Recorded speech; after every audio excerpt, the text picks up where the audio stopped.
देखिए, पहली बार सेना ने प्रेस कॉन्फ्रेंस करके कहा कि जो 2 नौजवान मारे गए थे सेना की गलती थी और सेना ने अपनी गलती मानी। इंक्वायरी कमीशन बैठे और जिन लोगों ने गोली चलाई थी उन पर केस दर्ज कर दिया गया। द लाइव टीवी, सच सबसे आगे। नमस्कार, द लाइव टीवी आप देख रहे हैं। आपके साथ मैं हूं आदित्य कुमार। सेना का अपमान कौन कर रहा है, इसका वीडियो हम आपको दिखाने जा रहे हैं। दरअसल सुप्रिया श्रीनेत ने एक वीडियो ट्वीट किया है। सुप्रिया श्रीनेत ने बताने की कोशिश की है कि जो लोग राहुल गांधी को ट्रोल कर रहे हैं, जो राहुल गांधी के सिर्फ इस बयान पर कि भारतीय सेना को पीट रही है वहां पर चीनी सेना, इस बयान को लेकर ट्रोल किया जा रहा था, उनको देशद्रोही कहा जा रहा था, सेना का अपमान करने वाला वीडियो कहा जा रहा था, बयान कहा जा रहा था, वो सभी लोग जरा इस वीडियो को देख लिए। सुप्रिया श्रीनेत का कहना है। सुप्रिया श्रीनेत ने प्रधानमंत्री जी के एक वीडियो को ट्वीट किया है, जो प्रधानमंत्री जी श्रीनगर में भाषण दे रहे थे। उस वक्त उन्होंने कहा कि सेना की गलती थी। उन्होंने कहा कि 2 जवान मारे गए, उसमें सेना गलती थी। ये बाकायदे प्रधानमंत्री नरेंद्र मोदी जी बोल रहे हैं। तो जरा वो भी आप बयान सुन लीजिए किस तरीके से सुप्रिया श्रीनेत ने बयान जो है ट्वीट किया है।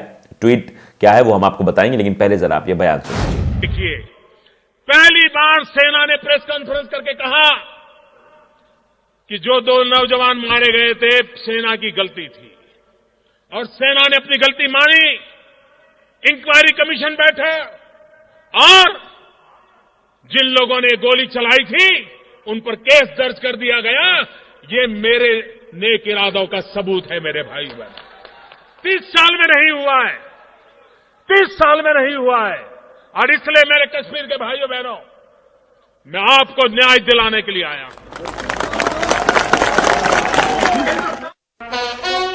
सुन लिया आपने। सुप्रिया श्रीनेत ने इसमें लिखा है, अब क्योंकि सेना पर बहुत पाठ पढ़ा रहे हैं चवन्नी के ट्रोल, तो ये भी सुन लो।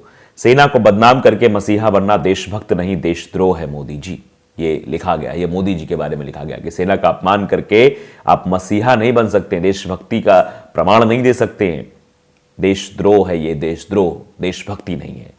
जबकि राहुल गांधी का जो बयान था, राहुल गांधी क्योंकि अब भारत जोड़ो यात्रा में थे और उस दरमियान अपने एक मित्र से कहते हैं कि आज ये पत्रकार आएंगे, पत्रकार वार्ता होगी, 100 दिन पूरे हुए हैं, सारे सवाल किए जाएंगे, अशोक गहलोत, सचिन पायलट को लेकर सवाल किए जाएंगे, लेकिन चीन को लेकर सवाल नहीं होगा। जो चीनी सेना और भारतीय सेना के बीच झड़प हुई है, इस पर सवाल नहीं होगा। जो हमारे सैनिकों को पीट रहे हैं, जिसमें 30 जवान हमारे घायल हो गए हैं, उस पर सवाल नहीं पूछेंगे। यही बात राहुल गांधी ने कही थी। लेकिन उनके इतने से बयान को पीछे का हिस्सा काटकर उसको इस तरीके से साझा किया गया और फिर ट्रोल किया गया। अब उसी को लेकर यह सवाल खड़ा किया जा रहा है कि अगर वो गलत तो ये गलत क्यों नहीं। और हमने आपको 2014 के पहले प्रधानमंत्री जी का ट्वीट भी दिखाया था, अमित शाह जी का ट्वीट भी दिखाया था कि वो किस तरीके की बातें कर रहे थे। अगर आपको याद ना हो तो मैं एक बार फिर से दिखा देता हूं, देख लीजिए। 2014 के पहले मोदी जी क्या कहते थे, ये देखिए, मैं आपको ट्वीट दिखा रहा हूं। ये मोहम्मद जुबैर ने लिखा है, इज इट, मतलब वो ट्वीट का स्क्रीनशॉट दिया है। ये 8:29 पर 11 अगस्त 2013 का ट्वीट है, यानी 2014 के पहले का, जब प्रधानमंत्री जी केंद्र की सत्ता में नहीं थे, प्रधानमंत्री नहीं थे मोदी जी, तब किया है, तब का ट्वीट है ये। देखिए क्या लिखा हुआ है, India is going through a trouble situation, यानी इंडिया एक जो है बहुत ही ट्रबल सिचुएशन में जा रहा है। चाइना एंडर्स आवर बॉर्डर, यानी चाइना जो है हमारे बॉर्डर्स में एंटर कर रहा है। Pakistan kills our soldiers, Pakistan हमारे सोल्जर्स को मार रहा है time and again, but centre does not act. मतलब सेंटर में, केंद्र में बड़ी सरकार कोई रिएक्शन नहीं दे रही, कोई एक्ट नहीं कर रही है। पाकिस्तान हमारे जवानों को मार रहा है।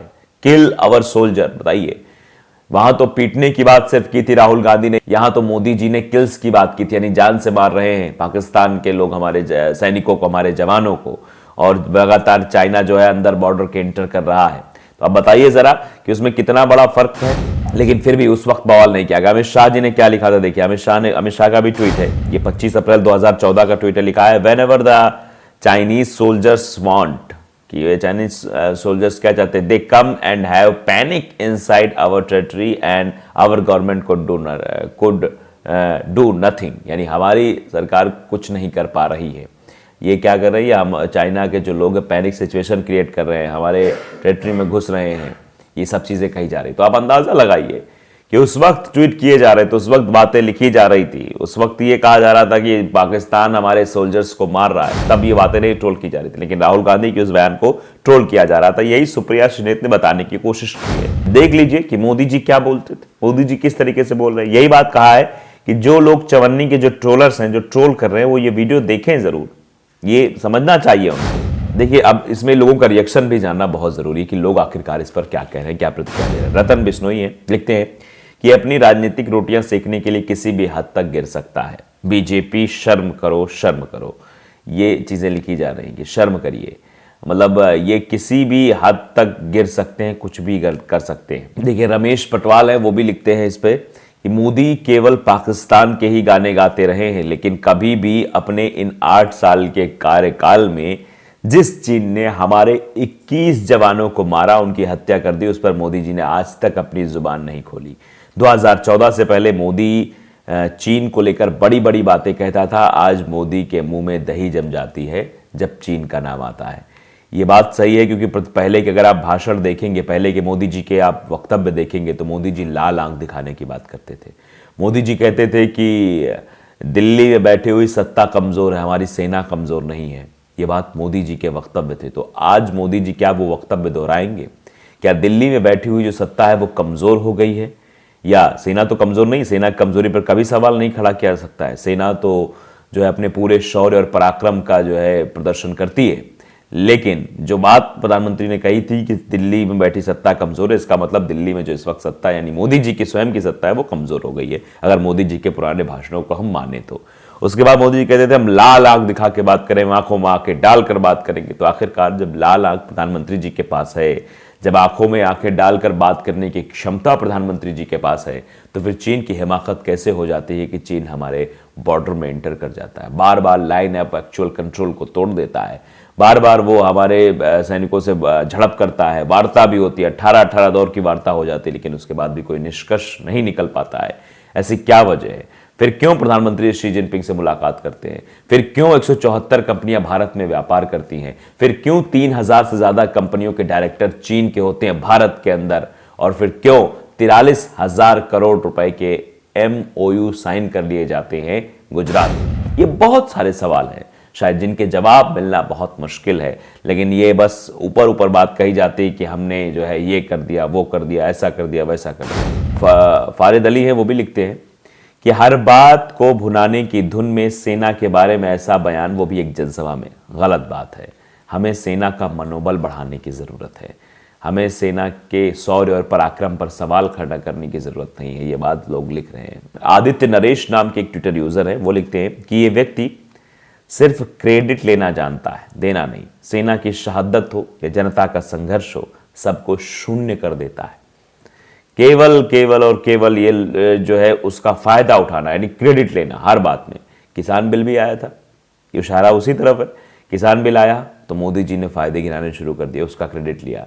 जब किसान बिल को वापस लिया तब भी खुद आए, खुद बाकायदे वक्तव्य दिया और वापस मतलब ले लिया, उसमें भी क्रेडिट ले लिया। मतलब हर जगह क्रेडिट लेने की बात मोदी जी द्वारा की जाती है, हर जगह कहीं भी हो। तो आप बखूबी अंदाजा लगा सकते हैं किस तरीके से सुप्रिया श्रीनेत ने बाकायदे मोदी जी का वीडियो ट्वीट करके यही बताने की कोशिश की है उन अंधभक्तों को, उन लोगों को जो ट्रोलर्स हैं, जो लगातार राहुल गांधी के उस वीडियो को ट्रोल कर रहे हैं जिसमें कुछ है भी नहीं, जिसमें राहुल गांधी तो अपने मित्र से बात करते हुए बातें साझा कर रहे थे कि इस पर सवाल नहीं किए जाएंगे। इस तरह की चीजें की जा रही है।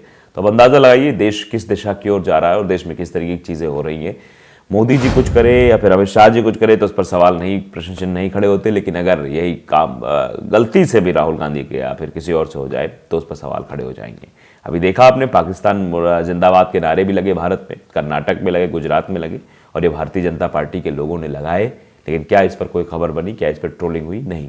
अगर ये कहीं और होता, गलती से भी हो गया होता, कोई विपक्ष का नेता हो जाता, तो ये बातें अब तक फैल जाती और इस पर शाम तक डिबेट भी चल रही होती। तो द लाइव टीवी को अगर आपने सब्सक्राइब नहीं किया, सब्सक्राइब जरूर करिए, बेल आइकन दबाइए ताकि सच खबर आप तक पहुंचती रहे। नमस्कार। द लाइव टीवी, सच सबसे आगे।